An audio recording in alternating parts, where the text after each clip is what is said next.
You're listening to Design Atlas Season 4.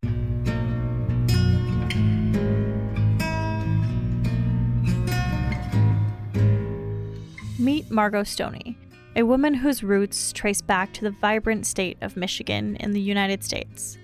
Currently calling Missoula, Montana her home, Margo is more than just a resident. She's a creative force to be reckoned with.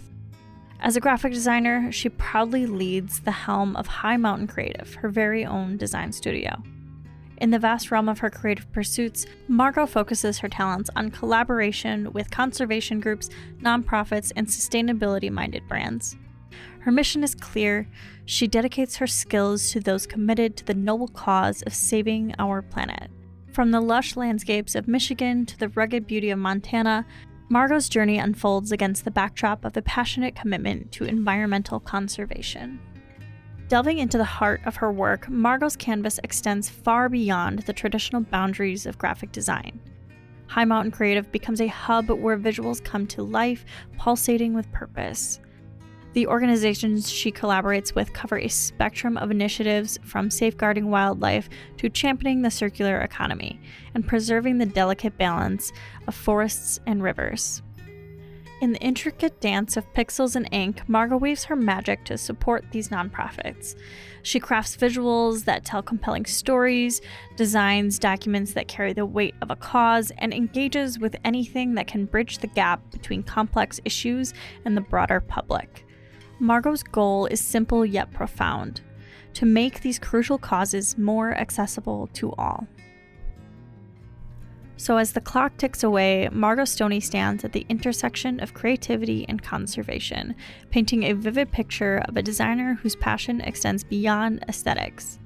Through her lens, the world becomes not just a canvas, but a stage for change, and High Mountain Creative emerges as a sanctuary where design meets dedication in the pursuit of a better, more sustainable planet. I'm a snowboarder, and so that's, that was another kind of driving force of graphic design for me. But I remember, watching this kid do design in Photoshop and thinking, oh my gosh, I can totally do that.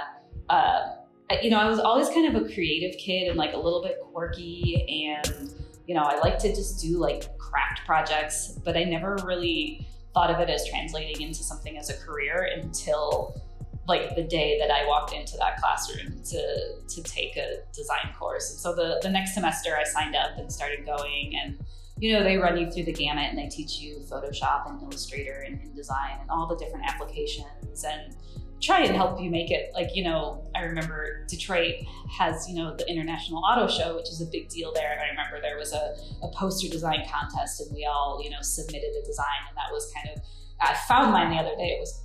It was terrible. It was like the letters were spelled out using like different tools and gears and like parts of the car. And I'm like, ooh, but then I kind of, one application that really piqued my interest with graphic design was, I was big into snowboarding. I was a snowboard instructor at our little local mountain. I loved Snowboarder magazine. Like, I was so into the culture and the idea of snowboarding that, by taking these classes, I was like, I'm going to go and I'm going to design snowboards. I'm going to work in this industry, and this is like what I'm going to do. Like, I love this. So, graduated from high school and got accepted to Kendall College of Art and Design in Grand Rapids, Michigan. And that was just a super fun experience, like really like nurturing. And, all of the instructors, like from the beginning, I had this goal, like all of my projects had something to do with snowboarding or snow or winter or, board sports. And so they were just really, and there were a couple of us, there were a couple of us like, bored kids in school. Fueled by her love and unwavering excitement for snowboarding, Margo's dream of entering the industry became a reality. During her studies, she ingeniously carved her path by immersing herself in freelance projects, a strategic move that not only showcased her dedication, but also provided her with invaluable industry experience. I got to kind of, get my foot in the door of, this industry that I was so like excited to be a part of. And of course I got to spend more time in the mountains. I started to like really understand my love for the mountains and that part of the outdoors. And around that time is when I started taking on freelance work, and it was just sort of a way during college to gain experience. So, I didn't really think about, running a business until later. And I, first job out of college, I moved back out to Colorado. I worked in publishing. I worked for a newspaper company in Vail. So that was like the other dream. It was this, I worked second shift at this newspaper from 3 p.m. to 11. So guess what I got to do all day in the mountains? I got to go snowboarding and then go to work and do this job. And so, but again, like freelancing the whole time. Eventually I moved to Lake Tahoe and kind of didn't really know what I was going to do when I moved there. I just knew I wanted to live there, be in the mountains, be by the lake, be in the forest, and was sort of freelancing part-time and doing some random gigs, like working for the Forest Service. I worked at an art gallery doing sales, which I was terrible at. And then eventually got a full-time job working in-house at a major ski resort doing graphic design and marketing. And so that was kind of another dream job for me. And I got to learn a lot. I worked with a lot of really smart marketing people, a lot of really smart business people. And it was kind of during that time, between all of my freelance experience and all the experience I'd gained from these in-house jobs, that I really felt like I was ready to go off on my own. In 2013, Margo had a transformative experience when she embarked on her first trip to Europe. Visiting Germany, France, and Belgium, she utilized her meager 2 weeks of paid time off from her job. However, this adventure sparked a realization. The limited time felt insufficient, prompting Margo to contemplate the paradox of dedicating an entire year's savings to a mere 2-week escape. I need to go longer. I need to see more. And that was sort of the catalyst to want to quit my job and start High Mountain Creative full time. I'd started High Mountain Creative, probably back in, well, you could say when I started freelancing in 2005, but officially I think I trademarked the name in like 2011 or something. And so all this time it was sort of in my back pocket, but it wasn't until 2014 that I left my job at the ski resort to do it full time and just really focus on it. And the rest is history.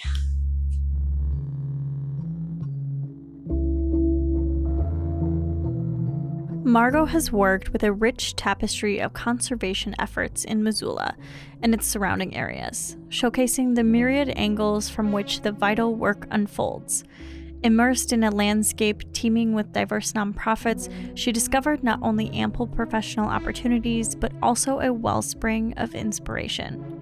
The convergence of research, science, and dedicated efforts in the region became an unexpected blessing in disguise. I started to get kind of that eco-anxiety, like the climate anxiety, not long after I went out on my own. So, 2015, 16, 17, I started kind of feeling like, things are getting bad, with pollution and climate change and just like politics, and like things are getting bad. And I'm just over here like designing like posters for ski resorts, or I felt like I wasn't going to be able to do what I needed to do as a graphic designer. And I kind of had this just like a lot of soul searching and like a little existential crisis about, am I going to go back to school for, wildlife biology, or do I need to go and learn how to be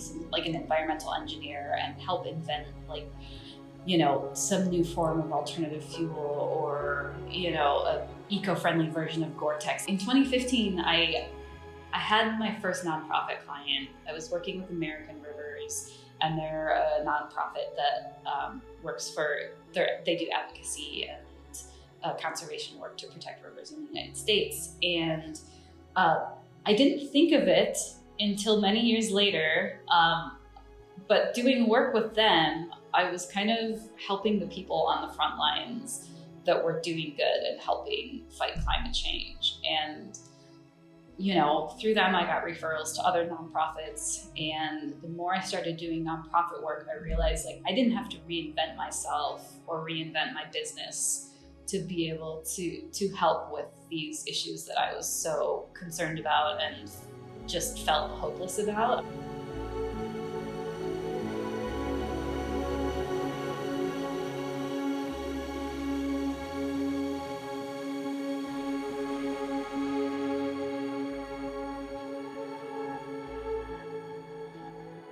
Margo recognized her unique value in the conservation arena shortly after her first nonprofit client.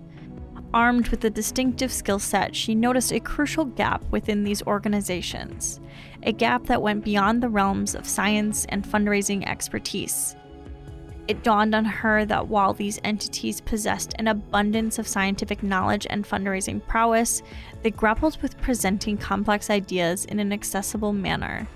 As a graphic designer, she seamlessly transitioned intricate concepts into visually compelling narratives. Whether through infographics, illustrations, or meticulously crafted maps, Margo's ability to communicate visually became the bridge that transformed complex data into approachable and engaging content. In doing so, she became an indispensable asset, adding a new dimension to the impactful work of these conservation organizations. Like that kind of clicked for me, and that made me realize like I don't have to be a scientist. Like there's a lot of scientists that are helping with climate change, and like I can be kind of like the creative brain and like work on the other side of it. In the vast landscape of conservation efforts, Margo Stoney found herself deeply entrenched in a project that reverberated with significant implications for both the environment and the organizations she collaborates with.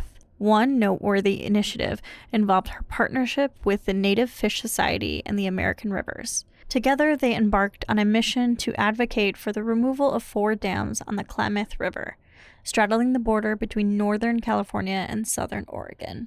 The stakes were high, as these dams posed ecological challenges and hindered the natural flow of the river.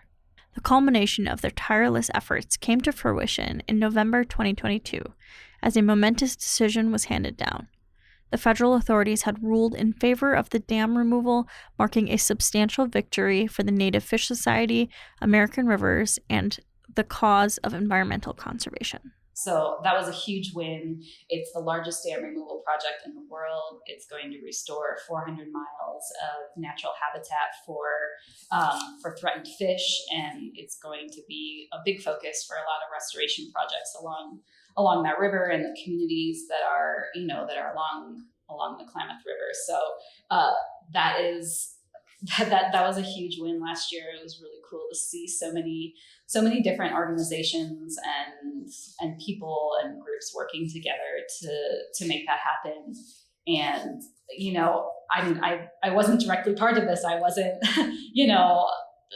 talking to Washington or doing, I wasn't like somebody on the ground, but I was helping communicate this cause. And through helping these organizations, gain supporters and be able to speak to a wider audience, like I feel like I was, one of the people kind of like in the back was like, yeah, I helped with that. And, that's how change has to happen. Like, just people working together. It's like all of these little grassroots movements coming together to make a big voice. And that's why it's important to, work on projects like this and speak up. Margo advocates for transformation in the way information is presented, steering away from the conventional and often inaccessible forms of data dissemination. Instead of confining vital insights within the pages of reports or articles laden with technical details, Margo champions the idea that information can be wielded as a visual narrative. In her vision, the impact is not confined to experts or scholars. It extends to a broader audience, so visually simple, a 4th grader should understand. This approach aims to make complex concepts not only digestible, but also emotionally resonant, fostering a connection between the audience and the critical environmental issues at hand. Margo sees her graphic design skills as a powerful tool for making conservation accessible and relatable to people of all ages.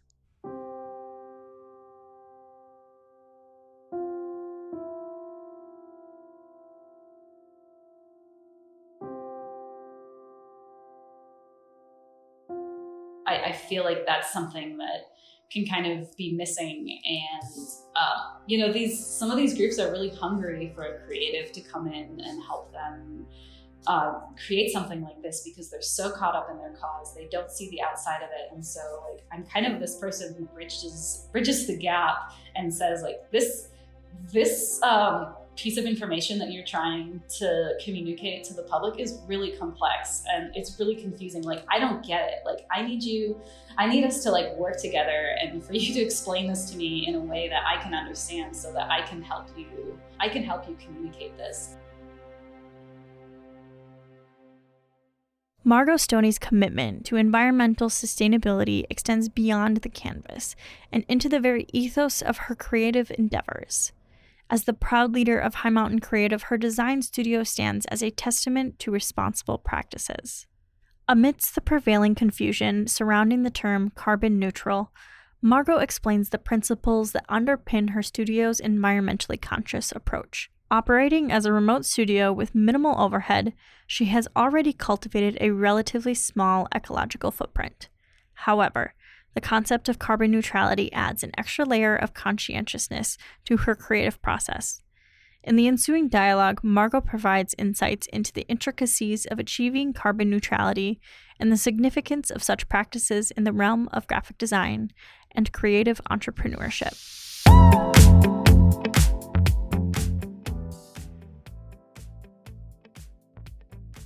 I calculate the carbon that I use throughout the year.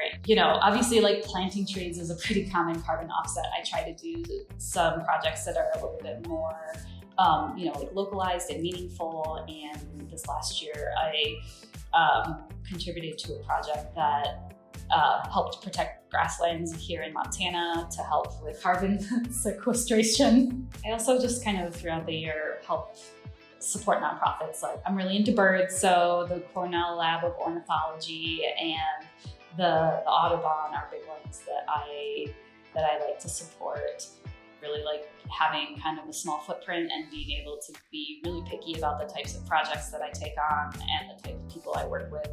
And I'm also a big proponent of work-life balance. I don't want to be a workaholic. I don't want to have so much responsibility and obligation that I don't have time to do the things that I love doing and spending time outside and things like that. So yeah, I'm small but mighty.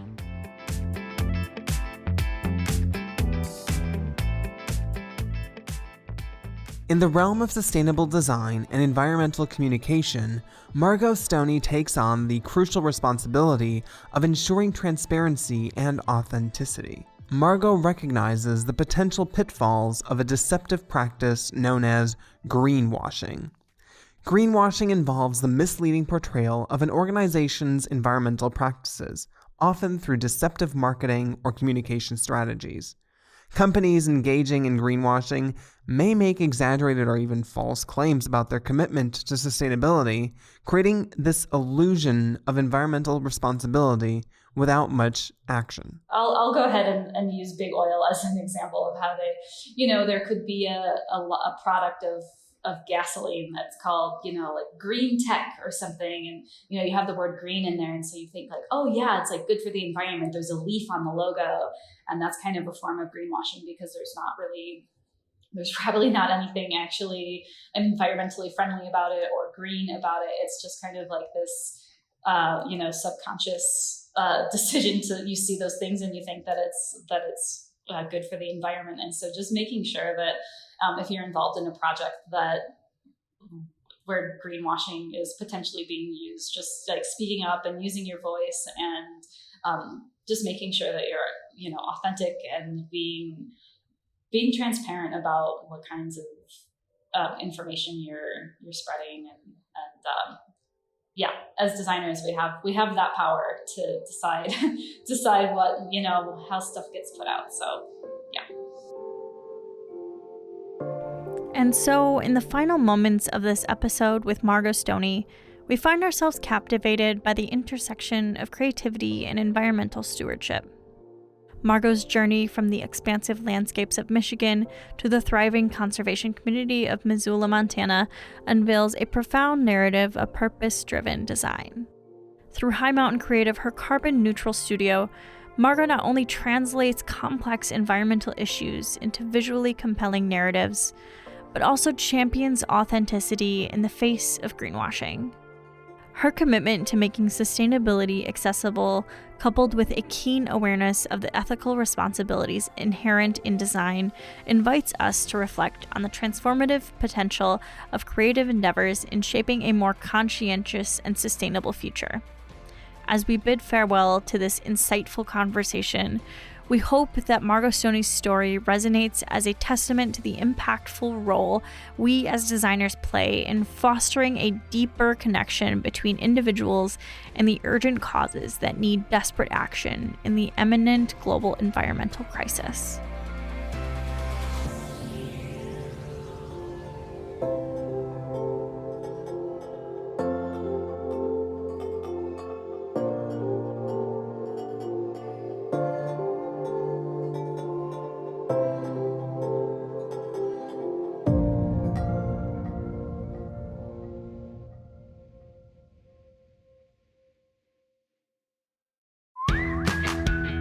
For more information about Margo Stoney, visit our website, designatlaspod.com. Don't forget to follow our show on Instagram at designatlaspod or join our Slack community. All these details and more can be found in the show notes of the episode. Love what we're doing on Design Atlas? Make sure to give us a positive review on your favorite podcast streaming platform. We'd really appreciate it.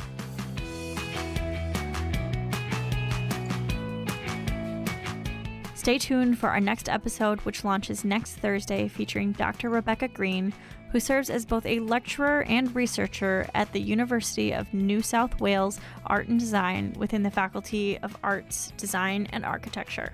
With a rich background in graphic design and sociology, she brings a unique interdisciplinary perspective to her work.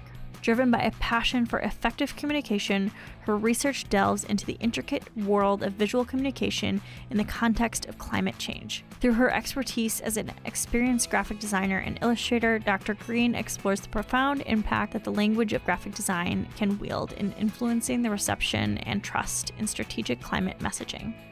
You are listening to Design Atlas Season 4.